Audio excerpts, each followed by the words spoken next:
you can work very remotely, very global, but actually you still want that feeling of you're going into an office, you want to, there's a community, they all get to know the different coffee shops, they go to different places for lunch every day. Yeah. And the point is that everyone seems to be having a good time, whether you're there with the lift engineer or the person who's earlier in their career or the multi-millionaire. Everyone's having a good time, which is super important. And I get messages saying thank you so much for what you've done for Sotogrande, and we're so glad. It's improved our life here. Yeah, I think so. It feels like a real community.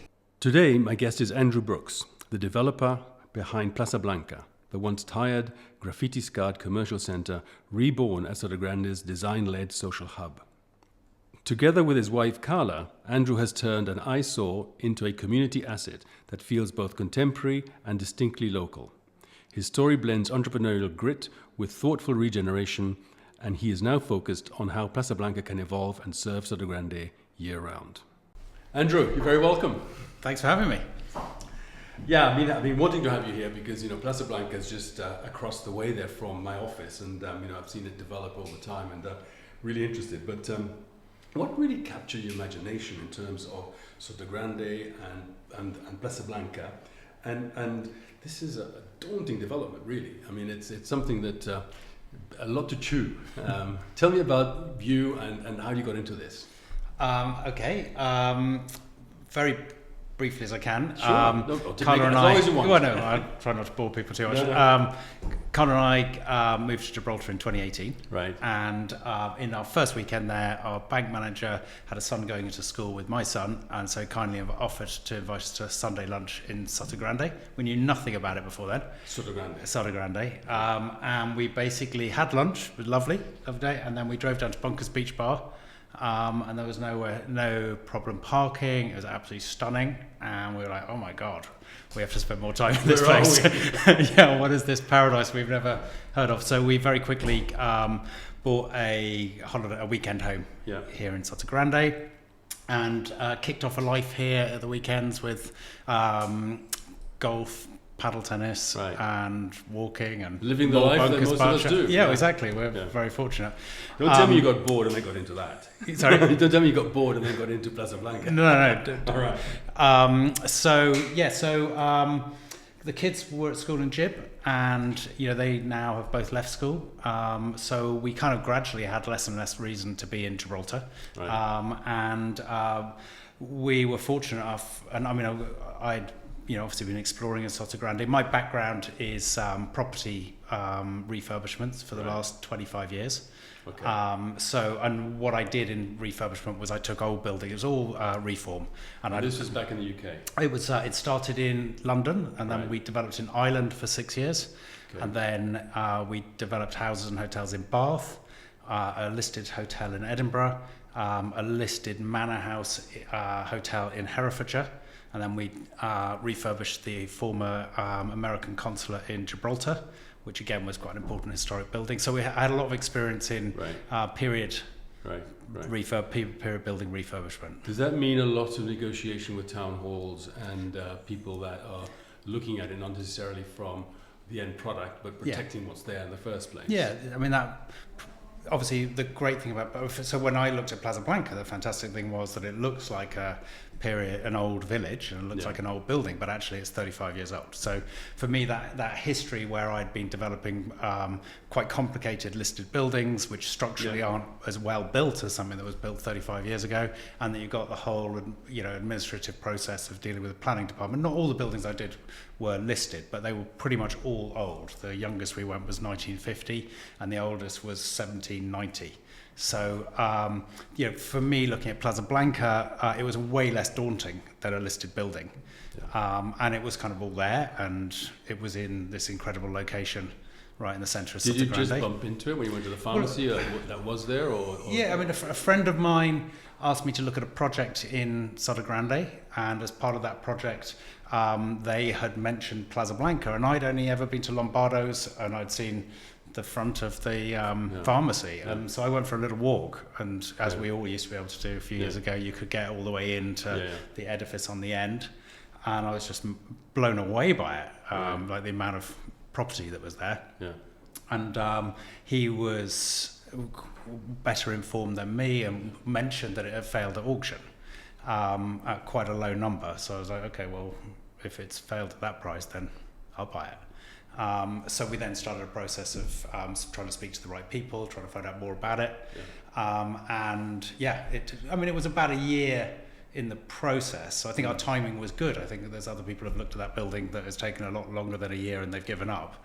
Oh, I've looked at it. I mean, not for myself, but for people that have asked me to look at it for them. And I got as far as I believe there were sort of 100 or so different units, and many of the owners were ready to sell, but there were 4 or 5 or 6 of them that were holding back and was asking for ridiculous pricing, and they were sort of that was as far as I got. And right.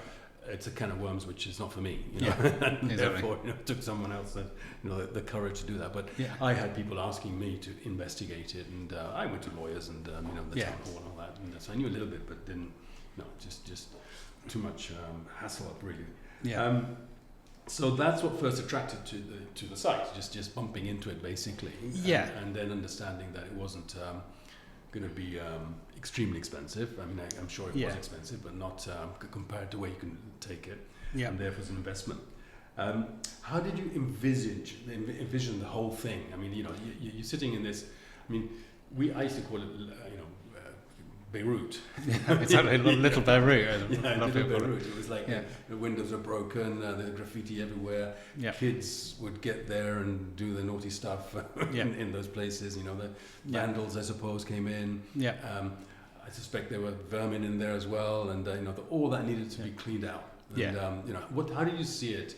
Or did you see what you have today is what you envisioned? No, definitely not. I mean, we didn't know what it was going to be. So, it was something that was quite a slow process initially, and then it became a very fast process. So we were bidding on it from January in 2022, and we were getting nowhere with it. And we, got to a point where we actually had an offer in with Sarab, but we bought the main portfolio from Sarab, which is the bad Bank of Spain. And that was all we knew we could get initially. So we were approaching Sarab with offers. We got to a point where we said to Sarab, okay, well, look, every week you don't reply, we're going to reduce the offer by X. And we were sort of going through this process, and we nearly gave up. And then right at the end of November in 2022, I was flying back to England, and we got a contact from our lawyer saying, right, Sarab want to decide in the next week who they're going to sell to. So I was like, okay, so... we then went through this supposed due diligence period, but the reality was Sarab did not know what they had there. I don't think anyone from Sarab had visited the site. Any questions we put in, they didn't know the answers to. So we got to a point where a week later we had to put in a bid based on the fact that we were basically buying blind, but we could see a whole load of cadastral references. We could walk around it. I'd never been in the upstairs area above where the pharmacy is and like the 4 main buildings where the plaza is. We'd never been in the upstairs of that. But we didn't know, was there squatters up there, had some of the units, because we didn't buy all the units. So the pharmacy, she would own her own property. There's 13 owners. 13 owners, and we have we have 3 of those ownerships. Right. So there's most of the buildings along the front and the ground floor are owned independently. Yeah. And then we own everything upstairs in the main buildings in Edivisi and So you the have majority. About what, 80% of it? Yeah, more than 80% of the portfolio. But initially we didn't buy quite that much, and we had to just what I was trying to explain is, so we didn't quite know what we were getting. We knew some properties were being used by other people. Because we hadn't been upstairs, we didn't know whether people had maybe put a staircase up and that people were using upstairs as storerooms. We had no idea. So we just basically had to put a number in that we were comfortable with, whatever happened. And after quite a short period of time, it seems like we won the bid, but the condition was that we had to complete in 2022. So we basically had 4 weeks to go through the legal process, and it had to be done before end of that year. So which we managed to do. Yeah. And then, so initially going into it was like, okay, well, it was just a scrap to buy the main portfolio. We just thought, well, look, this is a lot of property for the money. We must be able to do something with it. Yeah. And then we got into through that year, we had understood probably more about the properties and the ownership than Sarab did when they were selling it. So then it was a matter of us getting in and asking the people who had started using other units to not use them anymore and move out. We had to go and track down all the other, like a lot of other owners. There's a lot of people who bought the units there in 1990 or 1991 with intention of doing something with it, but the original developer went bankrupt right at the beginning of the process. And so they never, I mean, there's a guy there where restaurant Plaza Blanca is now. One of those units, the guy bought it to do a Mexican restaurant in 1990, and he's never used it. And that, by the time we came along, it was squatted by an Argentinian guy. The owner came down to talk to us, and he was horrified to go into the unit and find there's this guy living there. Yeah. So we ended up, with something like that, they would remove the squatter, and then we'd buy the unit. So we wanted to go through a process of buying all the units that were derelict, so that when we finished, we didn't end up with a bunch of derelict units surrounding our units. So we had to reach out to all these people who are now, a lot of them were in their 70s and 80s. We had to track them down, and then we reached out to them, and we put fair offers in front of them, probably ahead of their market value, just to ensure that we could, rapidly secure as many of these extra units as possible. How many there were there? I think we bought an additional 13 units in the first 4 or 5 months of the process. Yeah. And then we just started a maintenance. So initially it was we started a maintenance program because it hadn't been. I mean, it looked so bad. I mean, they're fairly new buildings in my world, but it hadn't been painted and it hadn't been maintained literally since 1991. Right. So it looked a lot worse than it was. So our initial license was just to start refurbishing the windows and start painting it and just make it look a little bit better. That turned out to be a very worthwhile process, because as soon as you put a coat of paint on it and the windows, it's transformed really quickly. And then we started getting WhatsApp messages from people, continual WhatsApp messages going, I got this idea, or I got that idea, and I'm looking for an office, or I want a co-working space, or on this.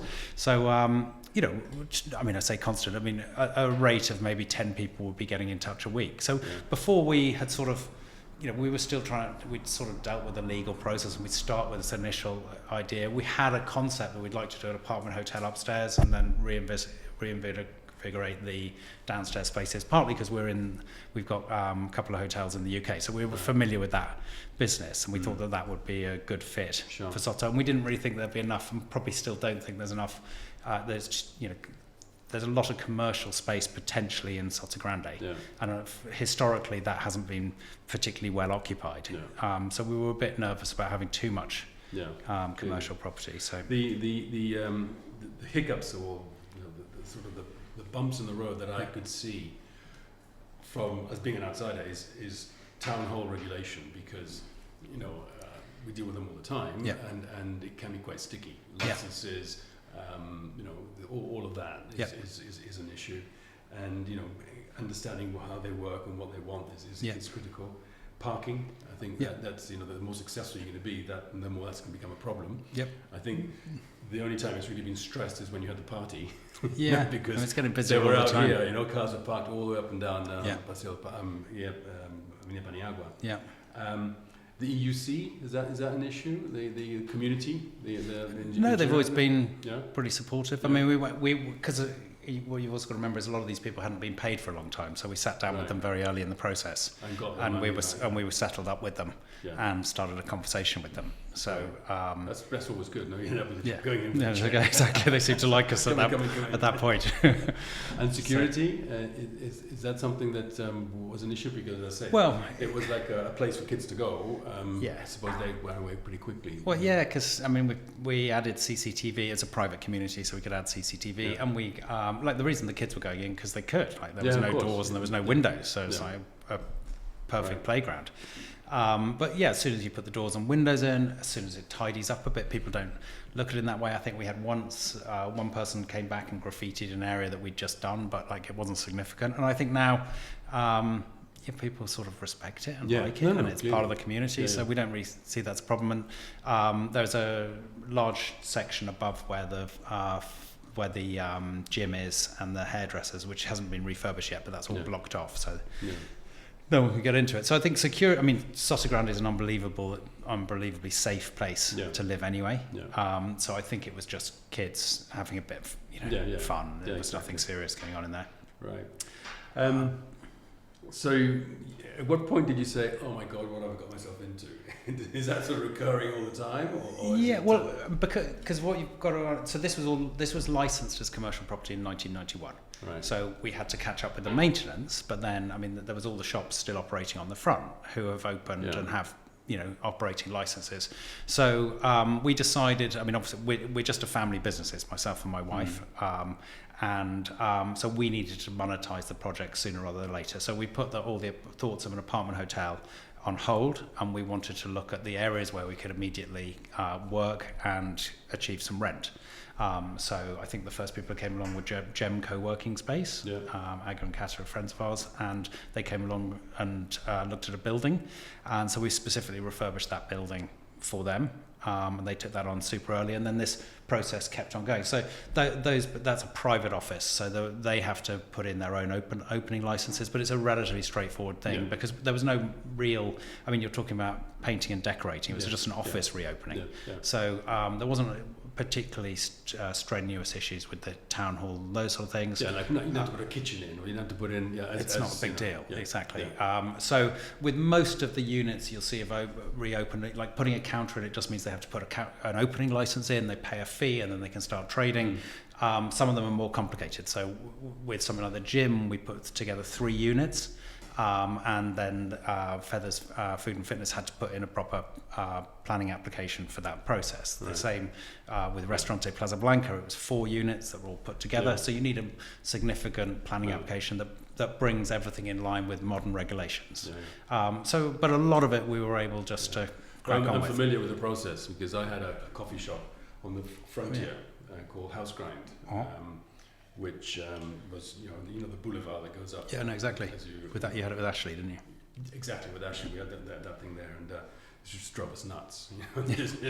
Just trying to be legal was driving us nuts because the competition around us was not legal. Right. People weren't paying their staff. Sorry, weren't declaring their staff. So it was cousins, it was nephews, all working for the company before for that, and it wasn't.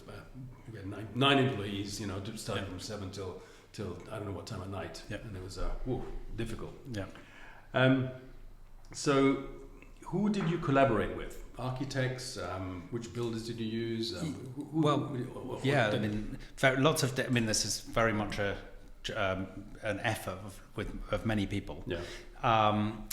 We'd worked on 2 houses with Pepe from Aurum Construction, who's super bloke, have a really good relationship with him. So him and his team have been the main contractors on the site, and then they've also worked directly for a lot of the so for example the restaurant, he did all the restaurant fit out. So Pepe's been incredible and helped guide us through the whole process with the utilities and getting us to the right people was super important. In terms of architects, we went through a couple of in lawyers we went through a couple of legal firms, but then we arrived at Antonio Sanchez from Sanchez Gomez, and Antonio I think he's been on your podcast. Antonio is a friend of mine. I play paddle with him now, and he did just a terrific job at helping me unpick it and that process of going to the other owners. And his style is very similar to mine. It's very straightforward, very amicable, non-confrontational, and just straightforward. So he's been a massive help in the process. Antonio Olid is working on our planning applications now, but obviously a lot of the other units have used different architects. So there's good people out there, and of course this was our sort of 3rd project in Sotogrande. So what I find is when I've gone to a new location, it's quite tricky for the first year at least, just trying to find the right people. I find incredible carpenters just through a referral. The company that installed my windows gave me a referral to a carpenter, and I've got these 2 incredible guys who can basically build anything in wood. It's almost like magic. You say, okay, let's make that kitchen over there. And you can come back 4 days later and it's built. So, but the overall vision, the colours. If you go on your website, there is a sort of a silhouette of Plaza Blanca. Yeah. That vision, was that you? Was that Carla? Yeah, that's me. That's sort of me and Carla from our history. I mean, with the hotels, we always had the front door. We had the same branding, the logo, and then we had our front doors of each premises. And so that's something we came up very quickly with, is what's our identity. And we wanted to, because no one knew what Plaza Blanca was. I didn't know what Plaza Blanca was. No one knows. And so I spent the last 2.5 years saying to everyone when they say Paniagua, so no, Plaza Blanca. So we were just constantly we knew we had to create our own brand there. It is different from Paniagua, I mean, in the sense that it's a different community, but also it's architecturally different. Oh yeah, this is a farmhouse. Yeah, exactly. This is the original farmhouse. Yeah.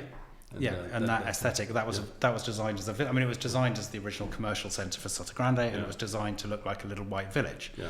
And I think Emilio, the original architect, did an incredible job on that.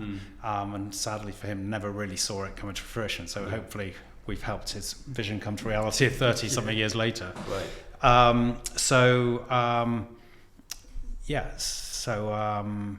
Collaborating with designers, exactly. The vision of the whole thing, and so with these sort of projects, you get a language starts to. So you start on one.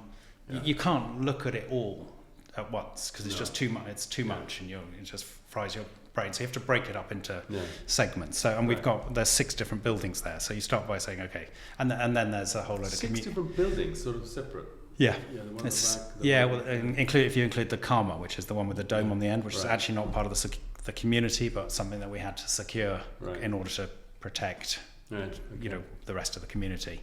That was a nightclub once upon a time, or something, someone told me. Yeah. It was quite a popular nightclub. Underneath, No, I think it was upstairs. It had sails. There's still a mast in the middle, and it had sails that came down the sides. Right. And I think the DJ was up in the top by the dome. And it was super popular. It was almost like a Chiringuito, but like an inland Chiringuito. I know some old folk that live not too far away that tell me they used to complain about the noise. Yeah, probably. So things don't change. Yeah, exactly. So, we don't know quite what that's going to be yet, but we're just in the process of legalising the building, and then we've got people inquiring about it. Yeah. There's a very big basement, as you say. So we've got someone very interested in doing a gallery and event space in the basement. That'd be nice. Which would be great, I think. Yeah. There's not anything like that in this part of Soto, and maybe something in the port. Yeah. And they also run art fairs. So they can use it, like it can stack up for them as a storage component anyway. I'm sure like Karma will come back to life in the next couple of years in one format or another, but we're still early days on that. How did you, or did you have to pick and choose who comes in? Because when you get to create a village, you can't all be bakers. No, exactly. You can have one baker. Yeah, exactly. How does that work? Because having the pharmacy must be a very good base, because that's what. Yeah, they brought a lot of people in. I mean, a lot of it was dependent on who came. So I knew that we needed a good restaurant site in the plaza. So we went, we only bought 2 of those units in the original package, and we had to buy.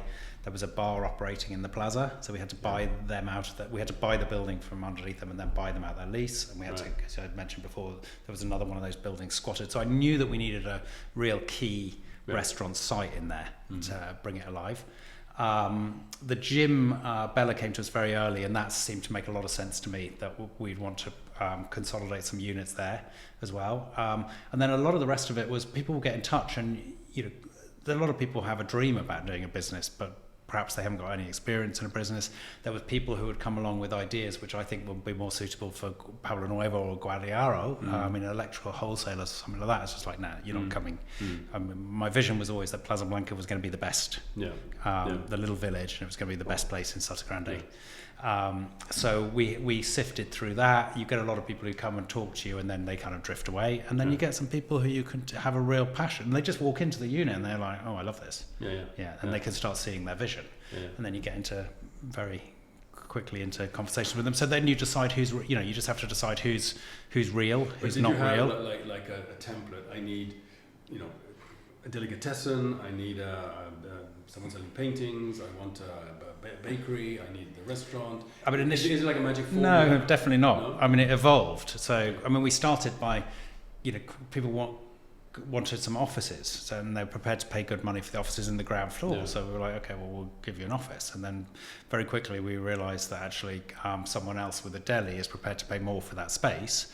And the guys in the office say, actually, once there's one coffee shop directly opposite their office, they were like, well, is there any space upstairs for us? Because we want somewhere quieter to work.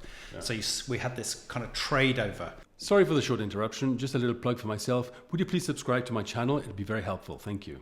Because process. you do need people to come in. Yeah, all exactly. Offices, it Well, it wouldn't work. Yeah, And that's we realised that. So that the sort of journey that we went on, we started by not just trying to monetize it, but like monetize it with good people. And then as we went along, we realised actually there is quite a big demand here for the coffee shops or the restaurants or the little boutiques. We never thought that maybe fashion boutiques were going to be fantastic because I think that business has changed massively.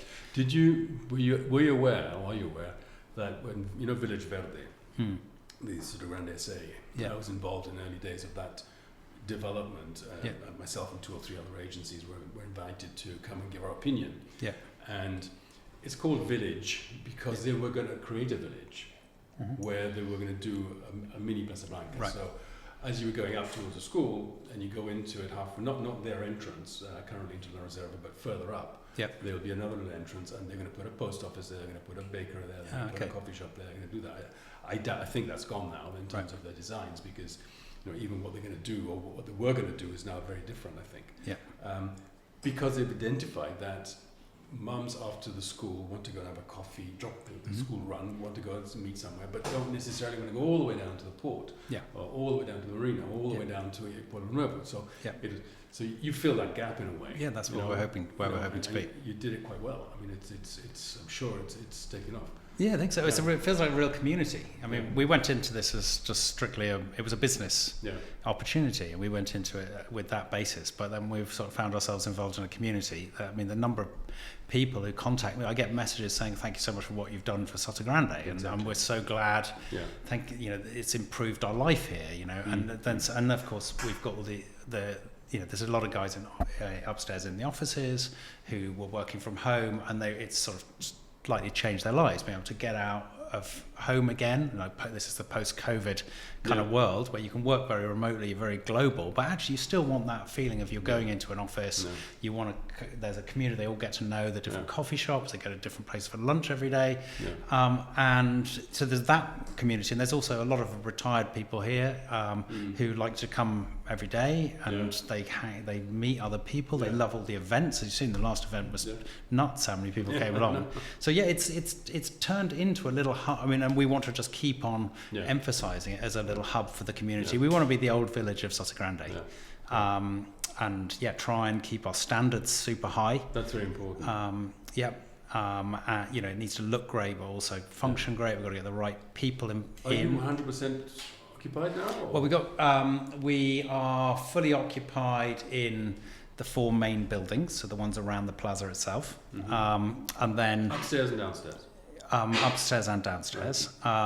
We've got a huge basement underneath the gym, which hopefully we'll announce a new project there very soon. And then there's about 800 meters unrefurbished above the gym and the hairdressers, Blondie, which we want to do a small apartment hotel. But we haven't yet got the permission, so we've asked for it's still commercial, and we've asked the local San Roque council to add a usage, because we just feel like again it's all about the mix. So you touched on it earlier. It can't all be offices, so we needed service industries. It's a very different thing contracting with a 30-year-old baker than it is with a person who's in their 50s who's made a fortune out of cryptocurrency. Obviously one is easier than the other, but we have to have the lovely Miriam as well, the part of the thing that's so special about Plaza Blanca is it's just full of entrepreneurs, ranging from kind of 25 to 72, and so there's a really good energy about it. So and that energy is created because we've tried to choose the right people who are putting their passion into reality. So we're sort of concierging that. So we do have some more demand for commercials, but we also think that you probably get to a point where you've overdone the commercial space, and we think in the mix it would be better to have an apartment hotel, partly so that they come, and we would try and have that as a pretty well occupied all year round apartment hotel. So do very low rates in January and February, so that people are coming and spending their money in the rest of Plaza Blanca, going to the coffee shops and the restaurants, and it all helps. It then becomes its own little ecosystem. We can fit 15 units in. Some of them are quite large studios, and then the largest would be a 2-bedroom apartment. They're really nice. Would it be like Airbnb? Yeah. Not reception. No, I mean, hopefully limited reception. Yeah. I think people even like now the idea they get a code before they arrive, and exactly, and you just have a really good guest information as to how to get there, and they get straight into the process. Keep it quite simple. The co-working you have there with the girls, they have one in Porto as well, don't they? Is there, do you think, space for a big co-working area? There's one in the port as well, which I don't think is doing particularly well. Yeah. I hear. But you go to places like Malaga, and you can go to the co-working, and you get a discount for the gym, you get a discount for the coffee shop, so it brings people in, and that big part of it. Is that something you think there's a gap for that here, or is it because we've seen some examples of someone trying to make a bigger one not working, or maybe I'm not sure exactly how they're going, but I understand they're not doing well.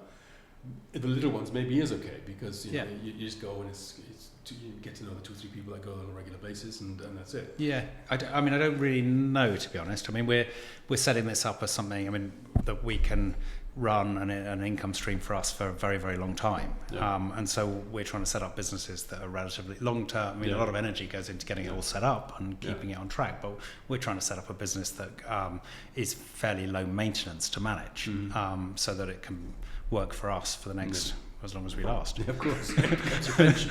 Yeah, exactly. Yeah, right. So we talked about some of the tenants. So we've got galleries, you have the gym, you have a restaurant, you got the delicatessen, you have the bakery, and you have your pub or your officina, the office. the office. Which I have a problem with because there's not enough rugby on it. Yeah, well that starts on the first. All footy. And I know I have a problem with that as well, but it's we're working on our because what we want to be is the best place to go and watch sport in Sotogrande, but also we just want to be the best little bar in Sotogrande. Yeah. So when there's no live sport on, we should be just the best bar to go down to. Yeah. But it's a new venture. Is now finished downstairs or not? No, we're working on it. Okay. So it's a new venture. And we're still getting the formula right. But the idea, obviously the Autumn Internationals kick off next Saturday. So we definitely switch over to rugby then. I mean, the reality is that there is a lot of demand for football viewing as the most popular sport, but we also want to add into our calendar the big polo in the autumn. We're going to be showing the polo. Obviously the big tennis matches. I've got an idea that I'd kind of like to do strawberries and cream during Wimbledon and pyramids and stuff like that, and we can try and keep it fun. Dan can give you some tell you what to do. Yeah, the tennis exactly. So the officina, I think it's going pretty well, but we're working with a consultant now to help finesse it and to try and get our sports calendar together and get our bar menu together and just lots of little details. It is quite petite, really. Yeah, it's cozy. Yeah, it's cozy. And what happens when it starts raining? Because people do gather along the corridor there between the two buildings. How many people you get inside? Well, I think we can get about 30 inside upstairs. Yeah. And downstairs is bigger? Downstairs there's a big pool table. There's a darts board. So not a lot of people in downstairs. There's quite a lot of storage downstairs. So it was never designed to be a great big pub. It's meant to be a very intimate pub. Right. We're thinking in the summer, obviously, we've got quite a large plaza area when we need it. And then in the winter, you don't want to go into a bar that feels empty anyway. We're sort of the right size for Sotogrande's winter community. Yeah, no, it's good. Yeah. And then that's about it, no? Because around the front you have the working, the co-working, then there's the pharmacy. Yeah, a couple of estate agents, Swedish Bistro and Amoni Bistro. Yeah, you got Bistro. Yeah, we've got upstairs. There's an aesthetics clinic. The new one, yes, relatively new. Yep, pretty new. And the rental guy gone there, the pink guy, call him the pink guy. Yeah, exactly. What nationality is he? They're Polish. Polish, okay, yeah. So we did a deal with them, so. Good. Good. Yeah, I think they did. They were in the tech sector before, and they moved here to educate their kids in the international school, like so many people. Yes. And they wanted to set up a business that they thought was relevant to Soto, so they're renting apartments in the port. Really so nice in total, couple. how many tenants do you have? About 40. 40. Yeah. Wow. Yeah. And the restaurant? How's the restaurant doing? I mean, I know how the restaurant's doing. Yeah, exactly. I think it's absolutely beautiful inside. I think they're very busy. They opened right into August, so so it was very, very busy when they opened it. So I think they got this winter now to try and get everything right. I mean, it's very, very stylish. The food's delicious. Everyone's hoping they're going to start a lunch menu very soon. I think that would go super well. So I think they're working hard on that. But yeah, if anyone hasn't been to that, then it's an amazing experience. Times. I mean, obviously, you know who I know the people very, very well. In fact, Patrick was here the other day, and we booked it. It was full. We couldn't get in. Yeah, really? He didn't even have any special influence. He was unhappily happy. Yeah, exactly. I know that feeling. Or happily unhappy. I'm not sure. But yeah, no, it's good, and I think it's also good for Sotogrande to have a little step up in terms of quality, the place that you're going to, because you can go to Contractors, you can go to Incha, which is quite nice. Obviously, the K-bar. There are the restaurants in the source of Grande, but then it's something here which in the winter I think it's going to be very much the place, restaurant, the people that we're going to call it our restaurant. Yeah, absolutely. I mean, Patrick, who you mentioned, has got had 2 Michelin stars for the last 30 years, I believe. So he's a major chef. But I think the concept behind Restaurant de Plaza Blanca is they're not looking to achieve Michelin status. They're trying to get to being a really good restaurant that you actually want to go to. A sort of, the concept I think originally was a K-bar kind of concept with a slightly more fine dining angle, but you should be able to go there for a cocktail or for a fine dine or an anniversary. Yeah. I'll tell you what is strange, or not strange, but is that lovely terrace they have, and as you say, when the lunches were doing the summer, it'd be fine. But I was having a coffee in the what's the name of the corner one, the Italian one? Il Vicolo. Il Vicolo. Yeah. And I saw there's one person on the table in the terrace, plugged in, obviously. Someone from upstairs. Yeah, working away. I said to Patrick, you've got some space there, you should monetize another co-working. Somehow, Okay, maybe talk to him about the co-working space. Yeah, put a couple of parasols in, put a nice Wi-Fi in, and people will be outdoor. It'd be great, and probably fit quite nicely. Yeah, I don't think he's going to do it. No, I don't think so. No. He said no way. So, is there anything there that you would like that you haven't got? Well, the apartment hotel is the main thing that we think would add a lot of value. I mean, if it was me, I'd love to see the Blue Door greengrocers own Healthy's unit on the front. So I went to speak to them, and I'd love them to bring the greengrocer back into Plaza Blanca, but I don't think that's going to happen. Yeah, they've got the Healthy's unit, which is sitting empty at the moment. So I just think that would be amazing to have greengrocers there. And if it was down to me, I'd love to see a butcher's in there. A fishmonger. I mean, if it could be the village that you could go to instead of going into a supermarket, in Soto, you don't have to leave Soto, then I think that'd be amazing. But I have to say, no butcher. I approached one butcher and he wasn't interested. And the one in Villanova? No, it's a different one, someone who delivers to me. But no one has approached us about that. There's now no commercial units currently available on the ground floor. And certainly no fishmonger has come. So you asked me what I would like to see there. I mean, I'd like a little village, so I didn't have to go and buy packaged product from the supermarket, and I can go and do my daily shop and buy whatever. You obviously don't eat processed stuff. Well, I probably do, but I pretend I don't. I really enjoyed the party you had, the summer party, and I think that attracted a lot of people who may not even have been there because not everyone was there. Or gone past, a lot of people haven't gone past the pharmacy. And I believe you now having. Well, I know you're having the Easter. Not Easter, the Halloween. Yeah, we've got Halloween. Then we've got Christmas. And then there's Christmas ball. What's that Christmas? Unfortunately not here. So the Halloween is more of a community event, and that's getting the kids involved again, and then hopefully the parents hanging around for a while. It's and just really so people who haven't found Plaza Blanca, can enjoy it as part of the community, but also find us. We also our first event last year was a Christmas event, which went really well. Santa arrived on a mini Moog, except he'd been on Ozempic, so a lot of people were disappointed with Santa's look. He ruined it for us. So we had a Christmas event. All the kids turned out for that, and lots of people in the community. So that was our first event, and we in each of the events we run a little bit of a charity. We try to do an auction. We do a bit of a raffle.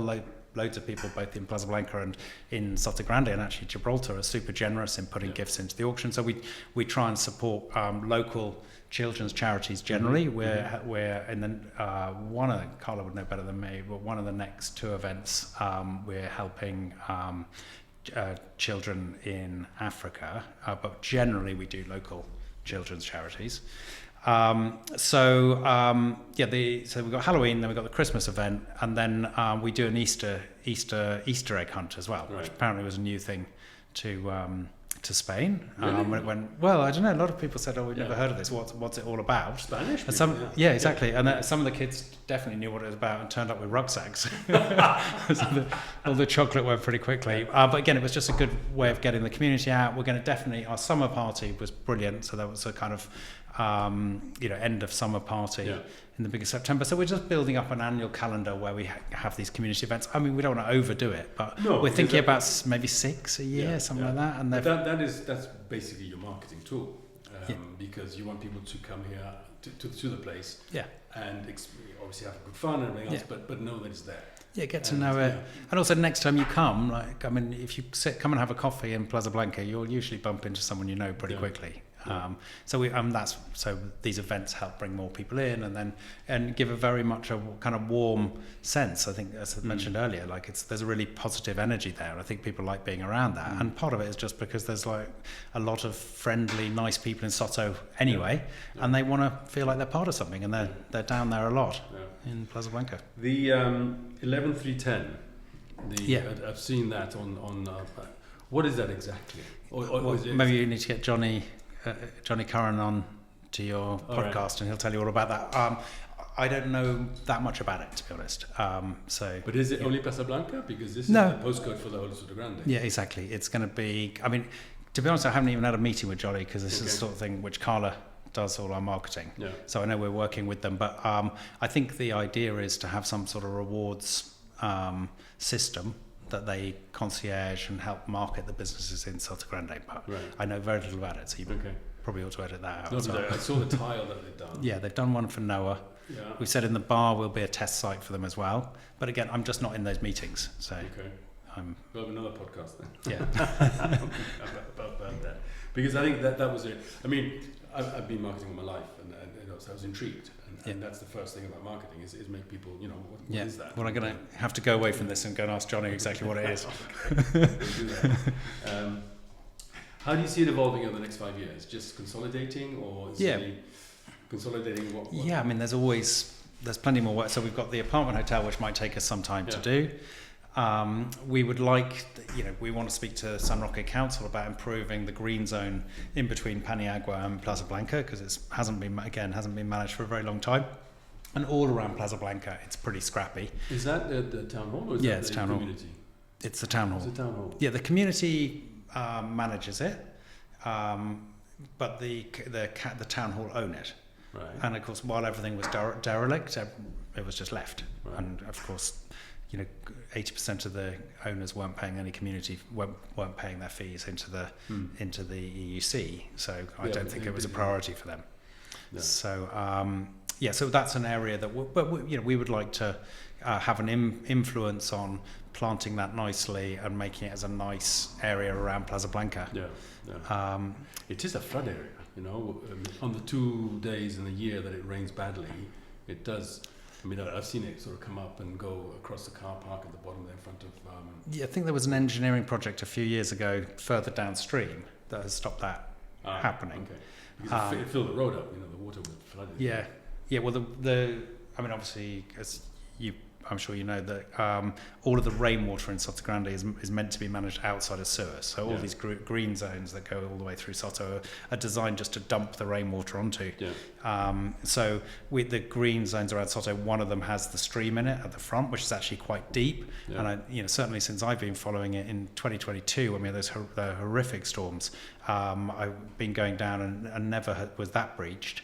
But it does need to be cleaned and managed because there's if lots of vegetation builds up, that could become a problem. Yeah. Round the back, it's more minimal because that's a kind of flat area. Yeah. There's a very large privately owned development site behind Plaza Blanca, but in between us and that, there's the green zone where the wastewater runs underground and groundwater is meant to collect. But again, since I've experienced it, there's nothing there major to worry about. Yeah.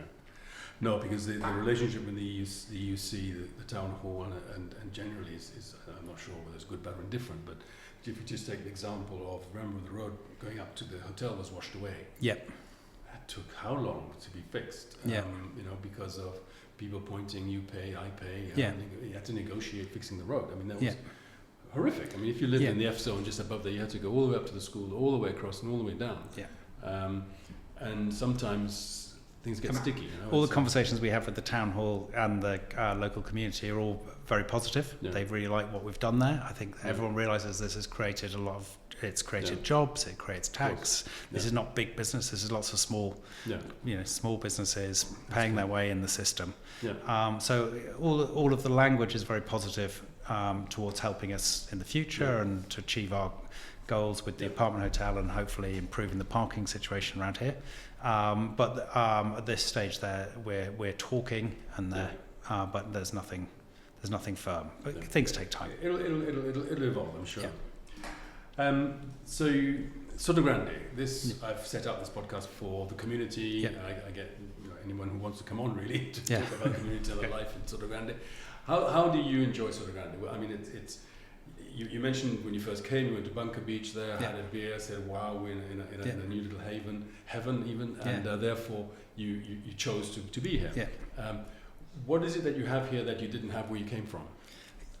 Well, it's just sort of extraordinary. It's like being young again. Really? Because I mean, there's just so much to do. If you're an active person, and you like to be active and outdoors and you're social, this is just like some sort of paradise. No.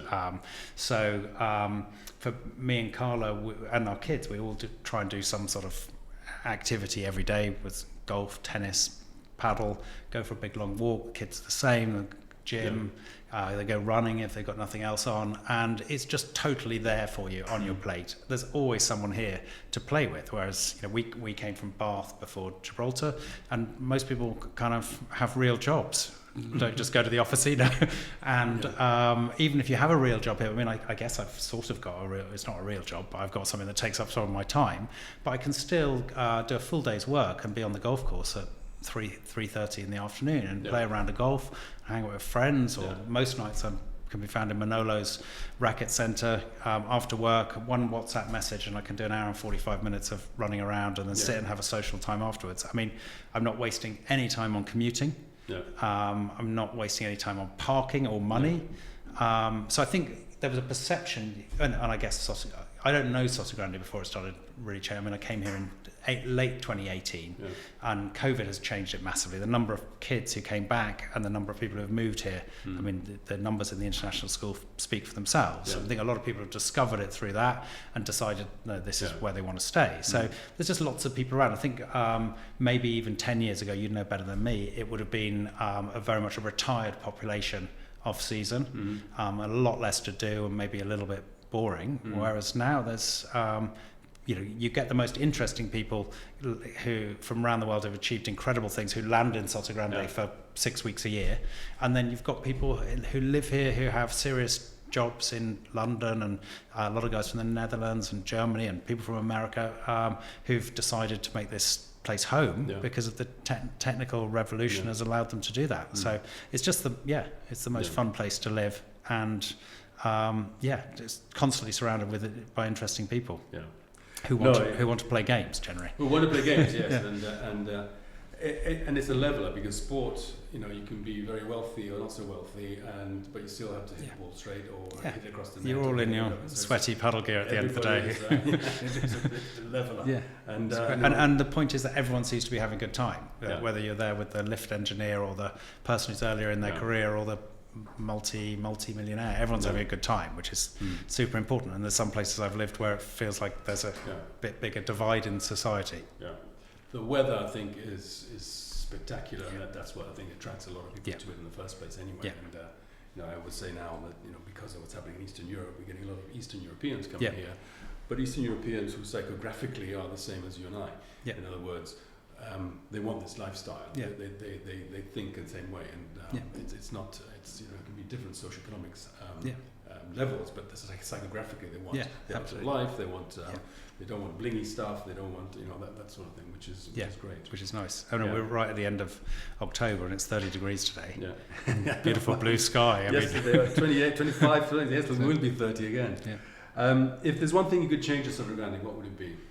What am I going to change in Sotogrande? I pretty much like it as it is. I don't. What am I going to change? I guess there's a lot of big commercial sites here that are undeveloped, and I think there's a lot of opportunity in Sotogrande. As much as we all love it, as it is now, change is sort of inevitable. It's inevitable, but it's chicken and egg as well. I think it should be a controlled change. There's a lot of zoning here in Sotogrande that was zoned commercial back when people went off to a huge shopping centre. And now Amazon arrives every day. So you've got 100,000 metre built plots sitting around like literally derelict, which could be an incredible economic stimulation if they were put over to residential. Well, they're just outside Sotogrande, not Sotogrande. There's some pretty close in. Outside the map, if I see what I mean. Next door. Bordering. Literally bordering, and I think that would can create an awful lot of jobs, an awful lot of inflow of capital to Soto. Well, they've just announced the one next to the casino. Right. The mayor announced that across the street. I'm not sure whether he means across the motorway or across the street. But that's again, it's quite far outside Soto, isn't it? Yeah, but it's a San Roque. It's a typical thing that we have. It's a love-hate relationship he has with Sotogrande. We are one of his two golden eggs. And he's told me, and I've said it many times. He says, "You don't vote for me. So I'll take your money, but I'm going to spend it where people vote for me." And the more money that's made here in taxes, the more money there is for other people who need housing and all the rest, and jobs. So I think that would be the biggest thing I'd change, and that's really a matter of looking at the development plan of Sotogrande again and the rezoning. I know repeated developers who look at the old Cajito site here, and they just get fed up. After about 9 months or a year, they say, "Well, actually, I can go down the road to Marbella where they do want me and spend my money there and create a development for senior living." Whereas nothing's ever clarified here. So I think it'd be super important to go through that would be the thing I'd change. I'd say go through the town plan again and look at your zoning and decide what the next 20 years. What would be best for the next 20 years in Sotogrande? It's original. The ordinance we have here is the original 1960s one, which has also defended it in the sense that it's low density, and that they really stuck to that. And, they've changed it now, here and there. It's not everywhere, but the Mirador up in La Reserva was one big plot. It was meant to be a hotel there originally, and that's now split into plots. And there's not a lot of it. If you just build a massive villa on a massive plot, that's not got a huge economic advantage. But if you're talking about 200 families coming into the international school and they're looking for houses and they can't find anywhere to rent and they can't find anywhere to buy, and there's something that's more like sort of B-zone style houses, independent houses, because that's kind of what Soto is about. But I think there's a demand for loads more of those sort of properties. Nice 4-5-bedroom house, 4.5-bedroom house with a nice pool, which families who work and pay taxes can live in. They're successful to get in here, but they're very good economic contributors to society. Absolutely. Well, anyway, we're both very privileged to live here, and it's been a pleasure to have you on. Thank you very much for having me. Thank you very much for having it. Thank you. Thanks, Charlie. Appreciate that. There you are, guys. Andrew Brooks, who has done this wonderful job here in Plaza Blanca. So I encourage everybody who doesn't know about it to just go down there and have a look. You will not be disappointed. Goodbye.